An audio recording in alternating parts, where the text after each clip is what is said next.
안녕하세요.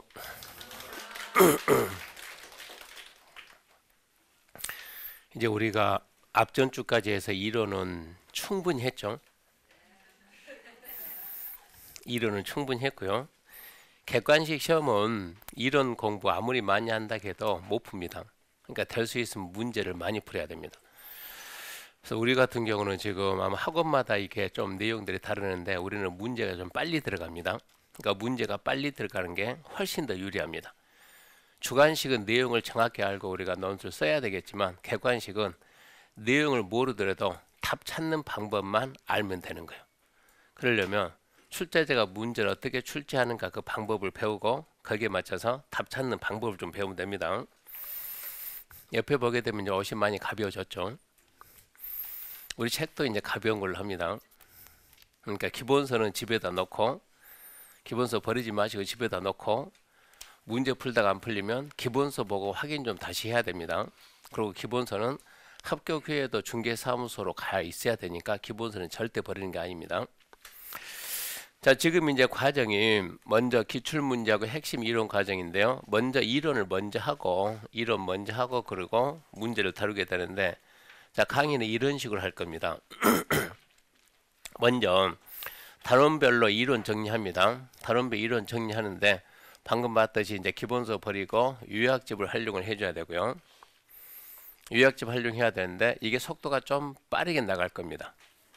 속도가 좀 빠르게 나가니까 혹시 이번에 수업을 처음 듣는 분들이 계신다 그러면 그분들은 따라오기가 좀 약간 어려울 수도 있어요.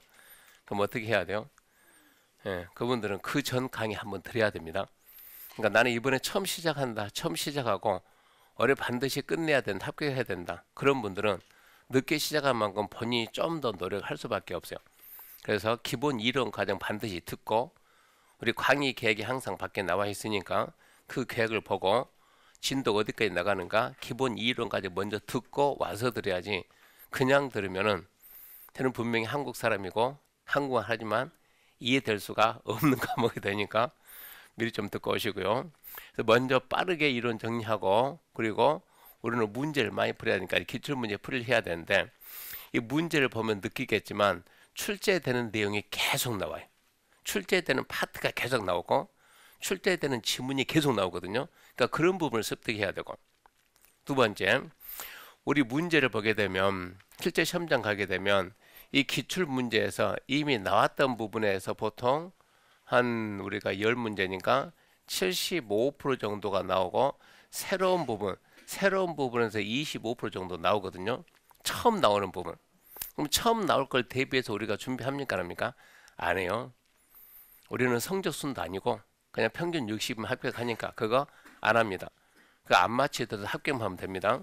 그러니까 이 부분 안 하고 이 부분 위주로 하니까 그러면 이 기출문제를 보면서 우리가 뭘 배워야 되냐 그러면 출제자가 문제를 어떻게 출제하는가 그 방법을 좀 터득을 해야 돼요.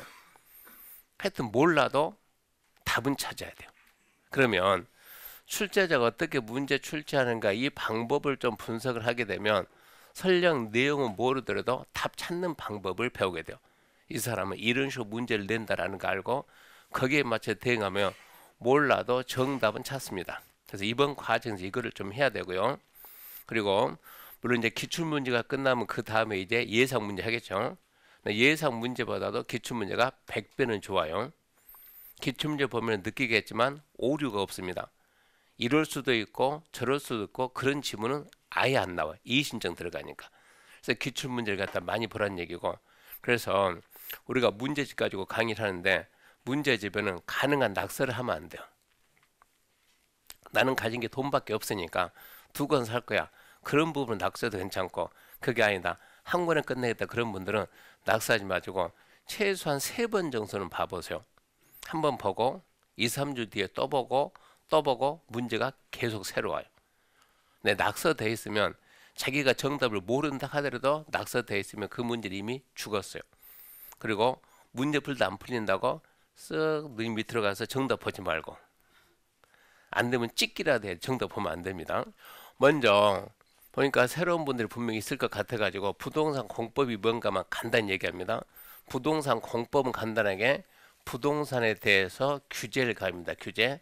부동산을 하는 것은 간단하게 이게 지금 우리 부동산입니다. 이 부동산을 어떻게 하면 효율적으로 이용할까? 국가가 국민들에게 일정한 규제합니다. 막 무턱대고 뭐 하라가 아니고 국가가 규제한다는 것은 방향을 주고 이 방향에 맞춰서 쓰라는 얘기입니다.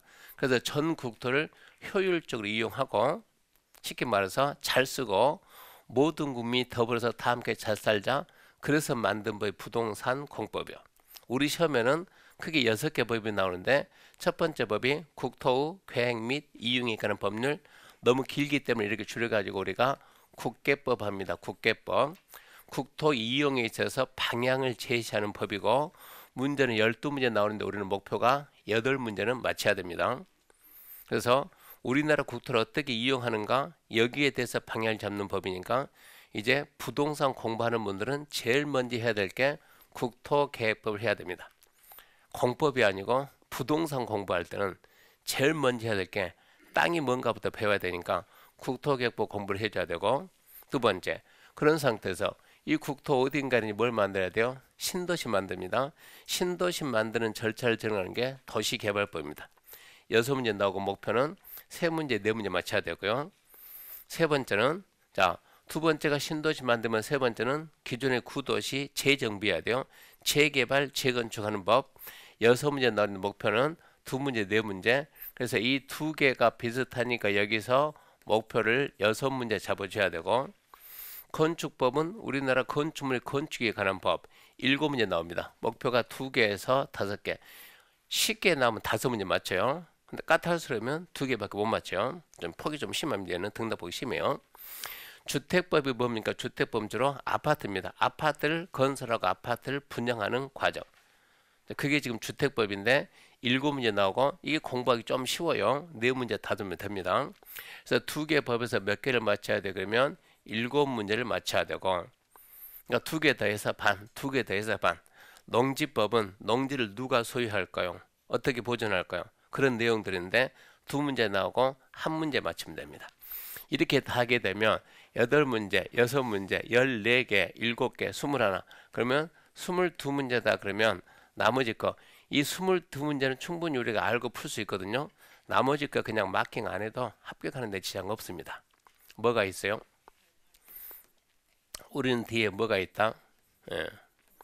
중개사법이 얘가 도움을 줄 거니까 이렇게 해가지고 올라갑니다.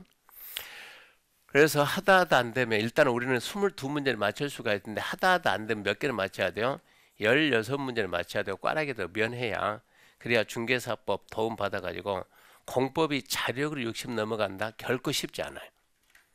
공법 60 넘어갈 거 쉬운 일이 아니고 그러니까 중개사법 도움 받아가지고 넘어간다 그런 생각을 좀 하셔야 되고요. 그래서 다른 과목을 갖다가 1시간 한다 그러면 공법은 아마 서너 시간 해야 될 겁니다. 그래야 다른 과목 점수 나옵니다. 제가 이상한 것이 아니고 이 법이 그렇게 돼 있는 거예요. 어쨌거나 이것도 한 과목이고 시간대를 좀 많이 해야 될 것 같고요.